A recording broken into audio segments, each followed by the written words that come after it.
Asman Show. Time now for some quick hits. We gotta move quickly. There's no time. Move fast there, come on! Here we go on a Friday installment of America's favorite sports talk radio segment. It is time for Quick Hits on the Jake Asman Show. Quick Hits this morning is brought to you by Freol Deep Penetrating Oil. It spreads deep into rusted or frozen parts, freeing them with ease. The 3-part formula delivers 3 times more lubricant. It takes less spray, less torque, and less time than any other penetrating oil to get the job done. Freol is also body shop safe, which means it's safe on paint, plastic parts, and is silicone free. You can find Freol on these shelves at any AutoZone, O'Reilly, or Napa Auto Parts store, and also at select Walmart stores. We start Quick Hits off by talking about the dominance of the Washington Wizards over the Indiana Pacers. So the Wizards now advance as the 8th seed to take on the number 1 seed, Philadelphia 76ers. And the Wizards are hearing it from the home crowd. They shoot 58% from the field, 142 points, and you see the final score, 142-115 to cap it off for Washington. Marv Albert, yes, on the call of a blowout game. You wish that game was better. Obviously, it's following up what was an epic game between, Steph and LeBron and their teams. But the Wizards, this was never really a game. They just came out and blew it open in the second quarter. Russell Westbrook, obviously, was much better than he was against Boston, 18, 15, and 8. And afterwards, Westbrook basically said, look, I didn't play good against Boston. I was not letting that happen tonight. I was just so pissed my performance and just wasn't feeling the best, when my team needed me the most. But, everything happens for a reason. I knuckled down and took care of my body and made sure that my mind was right coming in tonight and made sure that my energy and effort was there and my team could follow me. He played great. I saw Chris Mannix was like, oh, where are all the Westbrook stinks in the playoff haters now? Chris, it's a playing game against against the 9 seed. Let's not act like Westbrook changed the narrative because he had a good game. I'm sorry. It's a nice game for Russ. I like Russ. I have nothing against him personally, but I'm like, all right, let's see how they do now against the Sixers.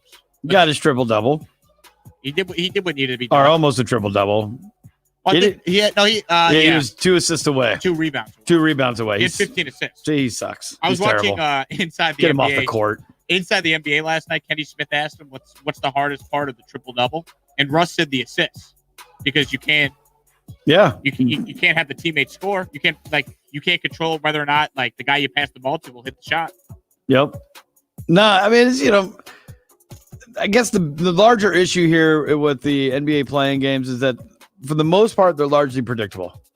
Well, it's almost right now to a point.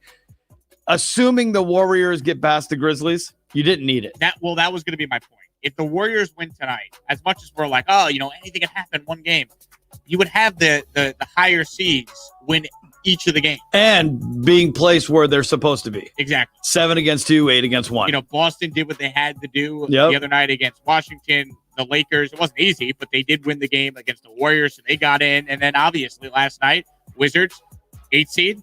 Well, they are the 8 seed. They won. Tonight, Warriors, 8 seed. If they win, we didn't have any upsets. No, we didn't have any upsets. And yeah, I know, the narrative's made things interesting late in the season, gave teams something to play for. But for the most part, these games have been duds outside of one game and maybe a quarter of another. According to Justin Mader, you average, Ron, 32, 12, 14, 10, and 8. And you have 2 career five-time fives. Wow. And what? What would the 10 and 8 be? Is that steals and turnovers? I do? Yeah. And what? I guess Justin thinks you're a good basketball player. Sweet Jesus. This is not true? No. You were a soccer player, weren't you? Yeah. Can't really get triple doubles in soccer. Justin wrote steals and blocks. Steals and blocks. I don't know. Ron, how tall are you? 5'7", 5'8"? No. 5'9"? 5'11". Are you? Yeah. Almost 6. Hey, stand up for a second. Hold on, let's see this. I feel like we're kind of around the same height. Are you that much taller than me? Yeah. You just come in a lot when I'm sitting down because, well, maybe your posture might be terrible from all the years. Oh, my posture is very terrible. All the years of being hunched over on a radio board. It's not the best. No, I don't think it's that. I did not realize you were that tall. What does your driver's license say? 5'11". Interesting. You know what they say? 5'11", you just round up to 6 foot. Well, if we were technical, the last time I was fully measured, I think it was like back in college, it was 5'11 3/4. So I never quite made it to 6. But I'll round up anyways. Close, but no cigar. But one thing I know for certain is that my kids will be taller than me. How tall are your kids now? My oldest is 5'8". And he is how old? 13.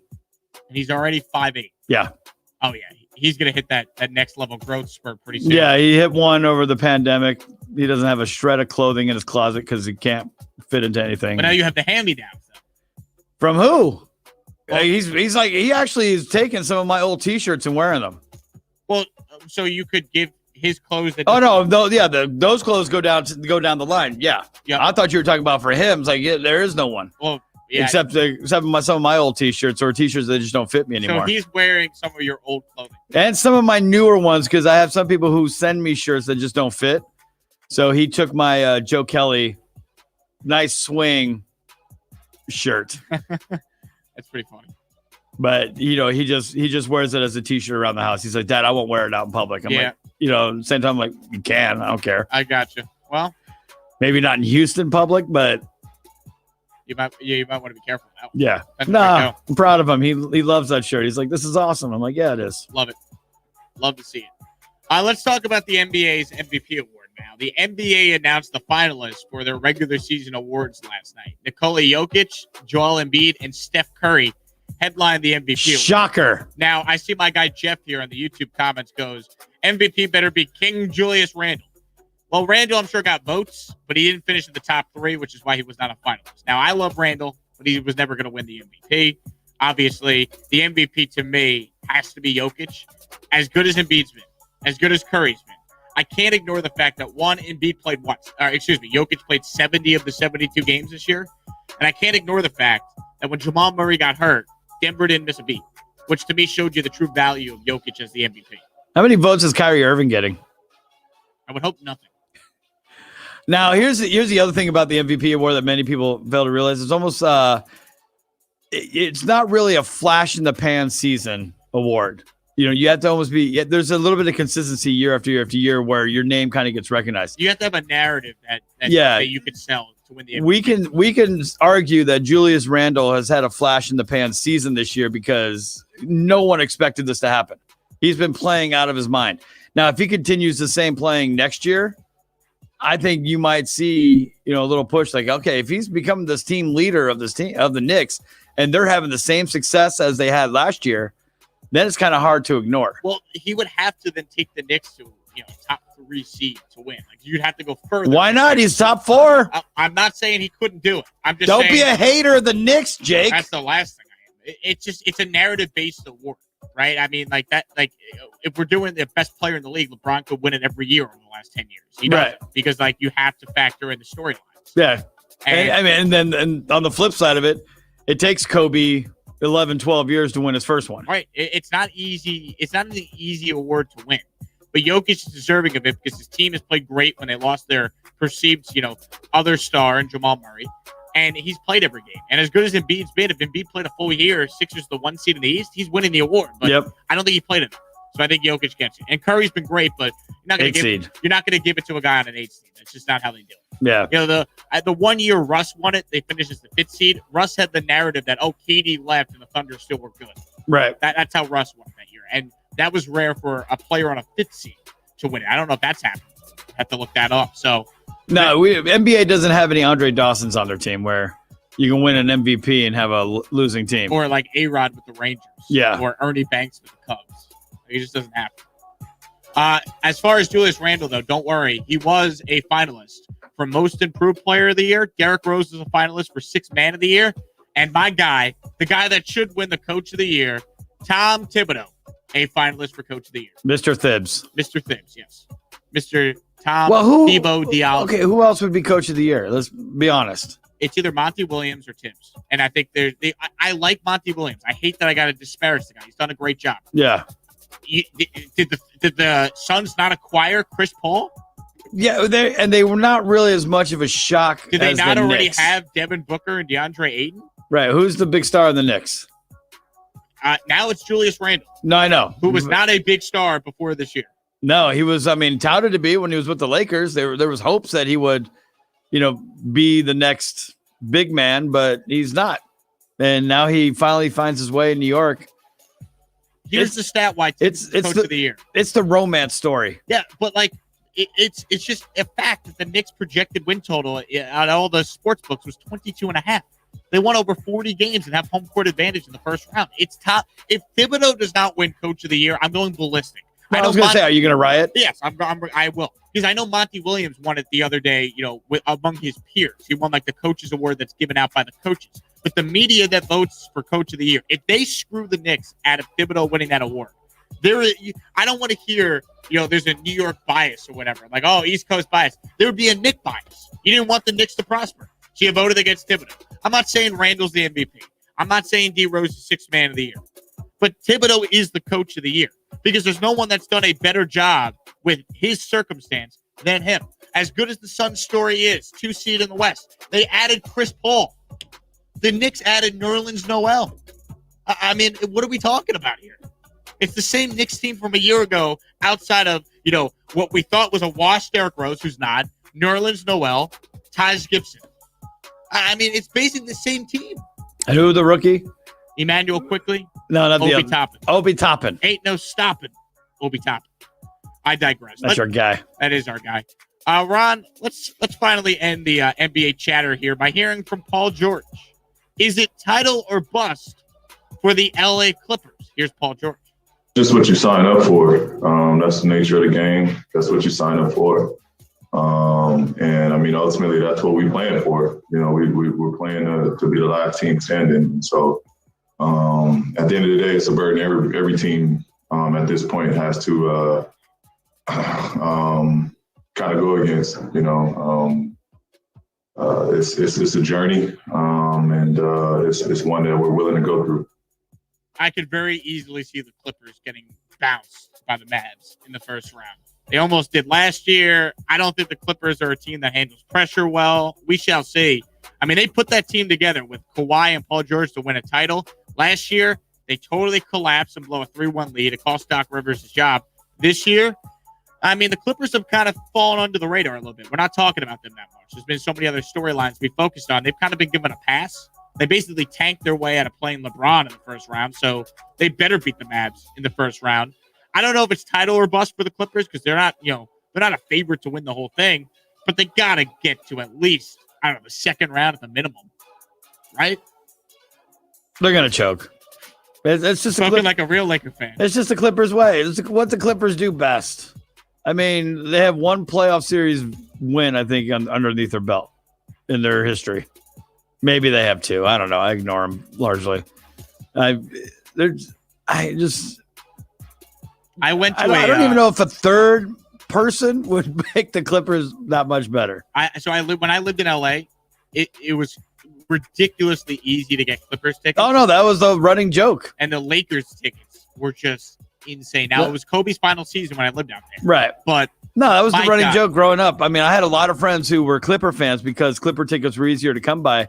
And they were a lot cheaper. Say if you went, if Cleveland was coming to town, you wanted to see LeBron play, you go to the Clippers game to see LeBron play. You don't go to the Lakers game because you can get much closer, much better seats for far less than what you'd get at the Laker game where you're on the nosebleed and you play twice as much. That's what we did. So when the Rockets were in town, when Dwight was on the team with James Harden, we got tickets to see Chris Paul, Blake Griffin, that good Clippers team, Yep. JJ Redick, those guys.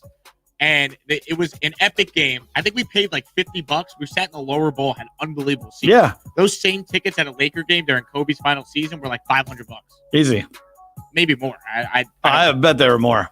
Crazy. Because they're all, that lower section, the lower tier at Staples Center, that's all bought up. But for Laker games, they're all bought up by people who just are going to the Laker games to be seen, not to watch the game. They're not fans. The true fans of the Laker fans are up in the upper section, the nosebleeds. Very true. Very true indeed. And Jack. And Mr. Nicholson. Yeah. Who I'm a big fan of on Twitter. You notice.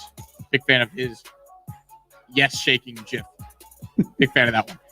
Let's end with some baseball here. Bravo to the Dodger Stadium organist last night. Listen to the walk-up music when former Houston Astro Josh Reddick stepped to the plate for Arizona.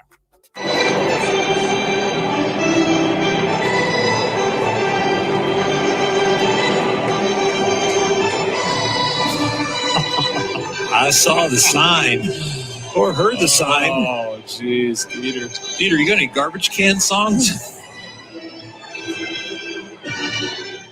Love it. Credit Sportsnet LA for that. That is a grade 1 troll job by the Dodger Stadium organist there. Dying skill, by the way, being an organist. Yeah, an organist is a very important. I think Dodgers might be the only one that employs one too, right? I don't know if any other baseball team does. So the Islanders have an organist at the National Coliseum. There you go. And it's phenomenal.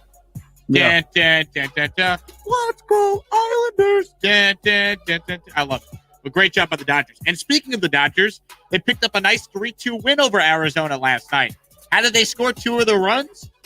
Alberto Pujols did this. On a 1, Pujols hits the ball the other way, deep to right field. Reddick's going back at the wall. Albert Pujols, his first Dodger home run. Man, I'm rooting for Pujols. I want him to play well for your team, Ron. It's a cool story, and he's hitting 6th in the lineup. He had cleaned up in his first game. He's having an impact so far. Yep, 32 away from magic number 700. Magic number 700. Think he gets there this season? No. 32? I mean, He has 6 so far this season. Okay, so if he gets to like 20, I think he'd sign up for that right now. Okay, if he gets to 20, we'll bring it up again. So is he playing every night? Like, is he regularly in the lineup for the Dodgers? I don't know. I know that they decided to give him a rest the other day, and I think largely because he got thrown out from shallow left field twice.